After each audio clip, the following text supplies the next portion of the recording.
Good Shabbat again, everybody. Thank you for tuning in or being with us this evening.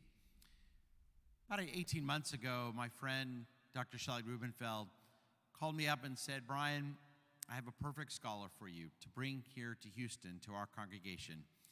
He said, Brian, she's a Muslim woman who's the director of a Holocaust Studies department at Manhattan College. And I thought Shelley at first was joking. How could a Muslim woman be the director of Holocaust Studies in a college in New York, out of all places? But sure enough, he wasn't joking, of course, and after having opportunities to speak with Dr. Afridi, learning her story, talking to others who had the chance to meet her, not only did I learn that she indeed is a Muslim woman who's in charge of Holocaust Studies at Manhattan College in New York, but she's a mensch. She's got an incredible story. And she's done so much in her community and now in our community to bring Muslim Americans and Jewish Americans and really Jews and Muslims throughout the world together, to bridge our communities in a time when we need more bridges than ever before. Dr. Afridi is the director of the Manhattan College Holocaust, Genocide, and Interfaith Education Center. And the goal of the center is to help eradicate human suffering, prejudice, and racism through education. She's also an associate professor of religious studies at Manhattan College, where she teaches Islam and the Holocaust. Her research primarily focuses on Islam and contemporary literature. She also works on the intersections of Judaism and Islam. And her recent work has been on the Holocaust and the role of Muslims, anti-Semitism, and Islamophobia. She's taught at many universities and received her PhD in Islam and Religious Studies from the University of South Africa and a master's and bachelor's degrees from Syracuse University. She's also the author of the extraordinary book, The Shoah Through Muslim Eyes. Of course, this weekend we weren't able to bring her to Houston for the entire Shabbat, but we do have her now visiting us virtually. And it's my pleasure to welcome to Beth Yeshurun, Dr. Mehnaz Afridi. Hello, hi. I'm so honored to speak to all of you this evening. My name is Mehnaz Afridi. I am the director of the Holocaust, Genocide, and Interfaith Education Center at Manhattan College. I'm also associate professor of Islam and the Holocaust. So I wanted to give an introduction to who I am. So hopefully, inshallah, as we say, we'll meet together in person and we can talk further. But I wanted to just share some personal things about myself and talk a little bit about why I came to the work that I do today. I do a lot of work on the Holocaust. I'm teaching currently a class called Muslims in the Holocaust. I teach about anti-Semitism. I teach about Islamophobia. And it's been a very interesting journey for a Muslim woman. And I believe that I'm the only Muslim to head a Holocaust center in the nation, if not globally. So I'm very honored to be in this position. And I'm also very challenged to be in this position. So a little bit about myself. I came to the United States in high school, but I was born in Pakistan and raised in Europe. I was raised in Western Europe, mainly Switzerland and London, Luxembourg. And I had a wonderful childhood where we were an international crowd in these schools, and there were a lot of Jews and Hindus and Christians and Muslims. But I tended to hang out with a lot of Jewish kids because we were in the minority, but we also had a lot in common. And so I would invite, I remember in London, a friend of mine, a Russian Orthodox friend, over for the end of Ramadan. And then she would invite me for Hanukkah. And my parents were very open. They also were kind of isolated and tried to open up places of worship at their house, like the end of Ramadan, because there weren't many mosques there. And so I was raised to have an open mind and to be accepting and to live ethically as a Muslim. And then I moved to the Middle East in the 1980s, where I found that there were no Jews. And on top of that, the incident that really shaped me was when supervisors came and took my books, my Europe history books and European history books, and took out the word Israel or Jew. And that was really disconcerting for someone like me because I felt that this was very odd. And as a young person, I asked my friend, what's going on? And she said, oh, just ignore it. This is something they do every year, which really got me puzzled. And then I went home and I asked my parents, what do you think that was about? And they said, oh, don't worry about it. It's political. You shouldn't get involved with changing the curriculum. So that was kind of my first negative experience. And I felt the lack of any kind of Jews at the school was kind of strange coming from Western Europe. And then after that, I came to high school here in New York, not too far from where I live, just as far as the high school, where it was predominantly Jewish at that time. Now it's, I think, way more diverse. And I did not have a great experience with the Jewish community, where my parents had phone calls where they were saying, you effing Arabs, get out of this neighborhood. I was also seen as other in terms of being a Muslim. So I got very confused and turned around about what was going on here. And then I decided to pursue my degree in religious studies and English literature, and when I was an undergraduate and minor in psych. And then I decided to do a master's in 19th, 20th century Germany. And then I worked with Dr. Alan Berger. I became his TA, who I really learned a lot from in terms of the Holocaust and also in terms of what it means to be Jewish. And through his class and other opportunities with him, I went to Hebrew University and studied there in a class called Biblical Archaeology, where I was able to meet Palestinians and I was able to meet Israelis and go into Palestinian territories. At that time, I didn't have a US passport. And so I had the frequency of travel, also the challenge of travel, being a Pakistani. And so I came back with the feeling that Palestinians and Israelis wanted the same thing. They wanted to live in peace. They wanted to have their own culture, their own religion, and be able to practice what they wanted to do.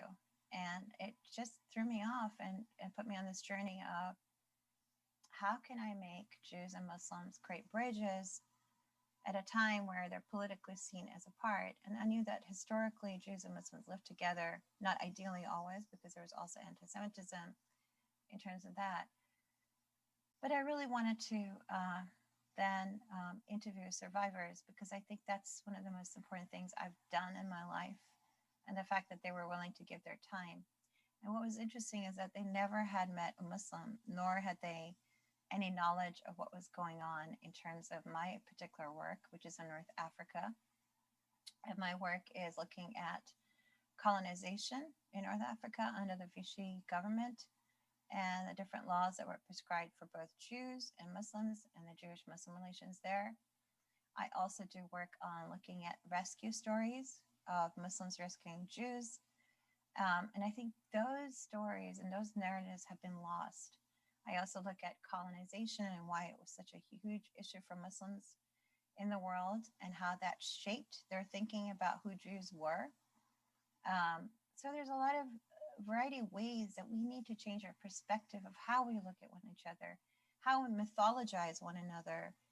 And part of my work with my students is looking at anti-Semitism and Islamophobia, the history of both, but also the differences and also the challenges that we have today in the United States, as well as in Europe. And one of the questions that my student asked me today, we're towards the end of the class now, is, Dr. Afridi, I can't believe you showed us that poster. And it was a poster that was found in New Jersey, Long Branch. And it was a poster of the caricature of the Jew with the hook nose saying Jews don't belong here. It was left outside the residence of a building, and it was pinned on all of these poles. And she just couldn't believe that that was just recent. And then I think that's where we need to talk to our future generations, that we have to stop this cycle of violence, or the fact that there have been arson attacks on mosques, or this anti-immigrant law that it's called the 7-country law now. Used to be was the Muslim ban, basically, against Muslims entering this country. So I do a variety of work, and I hope to really talk to you at some point and I'm honored to be talking to you right now. But what I want to do is just play you a little clip of my interviews with survivors and give you a little taste of what I've been up to. You know many Muslims? Have you talked to Muslims? No, I wish I would. Because for me, it doesn't matter. You are Muslim, you are a human being. I love people. When I speak, I never ever think about that it's Muslim or Catholic or Protestant or whatever. I just see a human being, and that's the way I was raised, actually. What is your main message to Muslims about the Holocaust? I don't know if anyone completely understand what happened there. You know, I mean, what happened, that's true. Why that did happen and the whole world was looking at and didn't do anything, that's one thing I don't understand. But one thing I understand, that we should all like each other, talk to each other, and try to understand each other. Talking to you, I forget that, you know, you are Muslim today? Yes. Okay, I totally forget that, but... But that's good. We shouldn't look yeah, at our... I know. That's but precisely the point of this practice. I know, I We realize shouldn't, that yeah. the question I have for the Muslims, do you really believe that any paper we sign is going to have an effect on the children that you teach to kill? That's the question I want to ask. Okay, perfect question. The gas chambers especially are seen by a lot of people as a fabrication. As difficult as it is for me to ask you this, could you perhaps shed light on that from your perspective?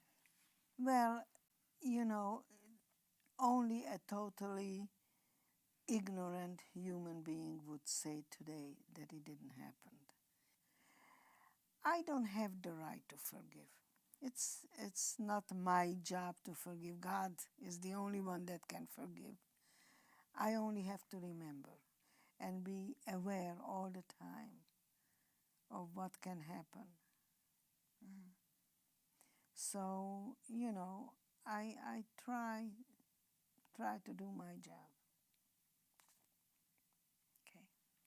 Like you are doing yours. Have you been threatened? Have I been threatened? Yes. I'm sure. As a Muslim, yes. Both in my community and outside of my community. I'm sure. So, I mean, I also spend a lot of time, Renee, going to Jewish temples and showing similarities of justice between Judaism and Islam. I don't care what color, what creed, what you do in life, as long as you're a decent person, that's enough for me. Now, let me ask you a question. Are you a religious Muslim? I believe, yes. You believe? faith. You believe you believe there's somebody upstairs who's going to guide your life, who's going to make you a better person? I don't think that person is going to make me a better person, but I think there's something there that is not guiding me. Then you go through your life with rules, the rules that the Muslims are giving you. Is that what it is? I'm asking you. I'm not judging you. I'm asking you a question. No, I don't go with the rules that Because a are lot given. of people do that, Right. including the Jewish religion.